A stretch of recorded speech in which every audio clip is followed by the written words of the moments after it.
If you step back and look at the landscape in 2026, what becomes immediately obvious is that the workforce is more distributed than ever, and yet, at the very same time, more connected than it's ever been.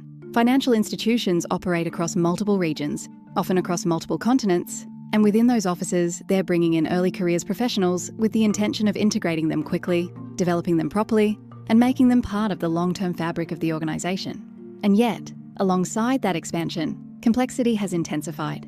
Cohorts entering in New York, London, Singapore, or Hong Kong may sit under the same global brand and governance structure, but they're operating within very different regulatory regimes, very different market structures, and very different cultural contexts. So what that means in practice is that early careers professionals need two things at once.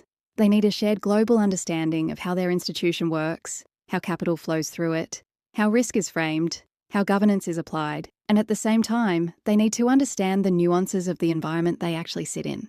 Add to that the reality that travel budgets are tighter, classroom centralisation is harder to justify, and scrutiny around return on investment is higher than it's ever been. And suddenly, the traditional model of early careers delivery starts to look stretched. Programs are now expected not only to inspire and educate, but to demonstrate measurable consistency and impact across regions, which is a very different expectation from even 5 years ago. And then, of course, there's AI. Information is everywhere. Explanations are instant.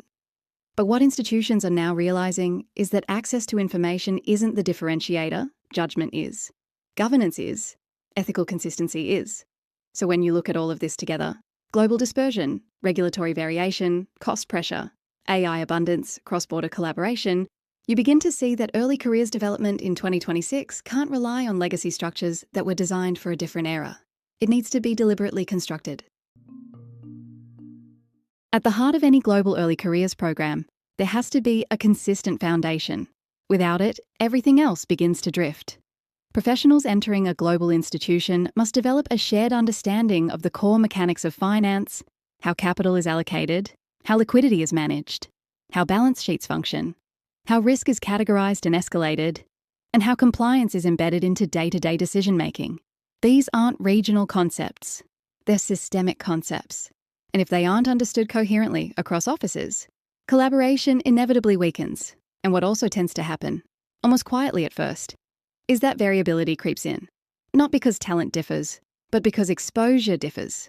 One region might emphasise certain fundamentals early, another might assume prior knowledge, another might focus heavily on regulatory onboarding, but lightly on capital mechanics. Over time, those differences compound. It's a simple problem to fix, but one that can have very real consequences if it's left unattended. Of course, consistency doesn't mean ignoring difference, particularly when it comes to regulation. Regulatory regimes differ significantly across regions, and that difference isn't cosmetic. The regulatory landscape in the United States isn't identical to that of the United Kingdom or the European Union, and neither is interchangeable with Asia-Pacific jurisdictions. Capital requirements vary, reporting expectations shift, supervisory cultures differ, enforcement styles are framed differently, and compliance interpretations can carry distinct emphases.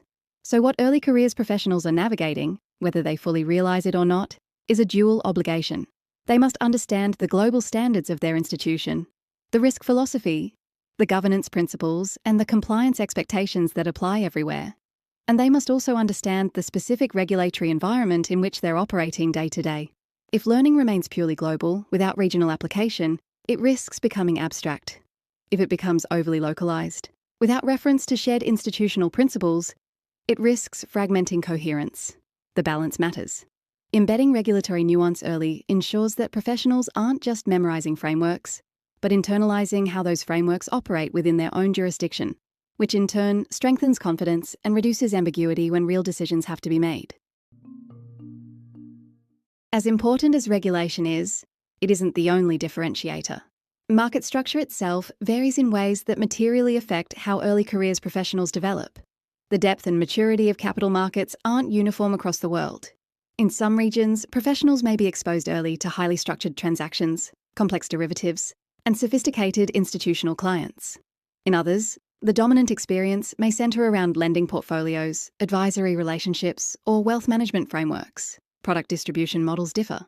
Funding environments differ. Asset class exposure differs. Even the strategic conversation at a regional level can differ.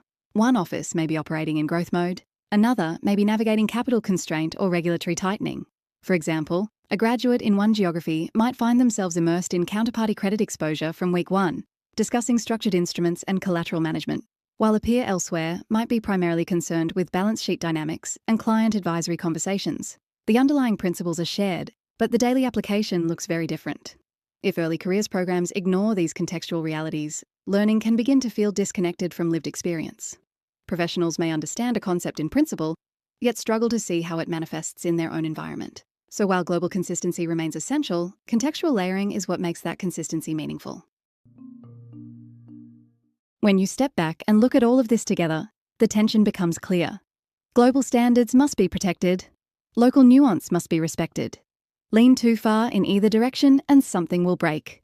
This is where the glocal model stops being a buzzword and starts becoming a structural necessity. A glocal approach begins with a clearly defined global backbone, shared financial fundamentals, consistent governance expectations, and a common institutional language that applies across offices. That backbone ensures that professionals, regardless of geography, are thinking from the same conceptual starting point. But that backbone isn't delivered in isolation. It's interpreted locally. Regulatory nuance is layered in, market-specific examples are introduced, and case material reflects the environment in which participants are actually working. Faculty who understand the local operating landscape contextualize global standards without altering them. So what you end up with is a structure that's globally coherent but locally resonant. The standards travel, the application adapts. It's one thing to describe this in theory, but implementing it at scale requires architecture. At the centre of that architecture sits a digital knowledge backbone, something that can be deployed globally and consistently, establishing a shared baseline across dispersed cohorts. A structured platform, such as Intuition Know-How, provides coverage across financial fundamentals, governance frameworks, emerging industry developments, and region-specific regulatory requirements. And because it's written by experienced finance practitioners, it reflects operational reality rather than abstract theory. But digital infrastructure alone doesn't build fluency, particularly in early careers programs where interaction, challenge, and applied thinking are critical. This is where the workshop layer comes in. A true glocal model combines scalable digital consistency with locally delivered instructor-led sessions. Faculty positioned near major financial hubs who understand local regulatory expectations, market dynamics, and cultural norms bring context and immediacy to global standards. And because those instructors are regionally based, rather than flown in from centralised locations, travel dependency reduces along with associated cost. Flexibility increases, and operational resilience strengthens. What this layered structure ultimately enables is coherence without rigidity and relevance without fragmentation. When each of the pressures shaping early careers programs in 2026 is viewed independently, it's easy to assume that incremental adjustments will suffice. Yet when those pressures are experienced simultaneously across multiple regions, the limitations of traditional models quickly become apparent. Early careers leaders are now responsible for building cohorts that must share a common institutional language, a consistent understanding of capital and risk, and a unified governance mindset, all while operating within distinct regulatory and market environments. That isn't a marginal shift, it's structural. The glocal model provides a way of meeting that structural shift deliberately. It protects global standards through a consistent knowledge backbone, often supported by scalable digital infrastructure, and it reinforces local relevance through regionally delivered expertise and contextual application. Perhaps most importantly, it recognises that the first months of a professional's career shape how they think, how they escalate, how they interpret risk, and how they collaborate across borders. If you'd like to learn more about Intuition Know-How and how you can use it in your early careers program, visit intuition.com/know-how.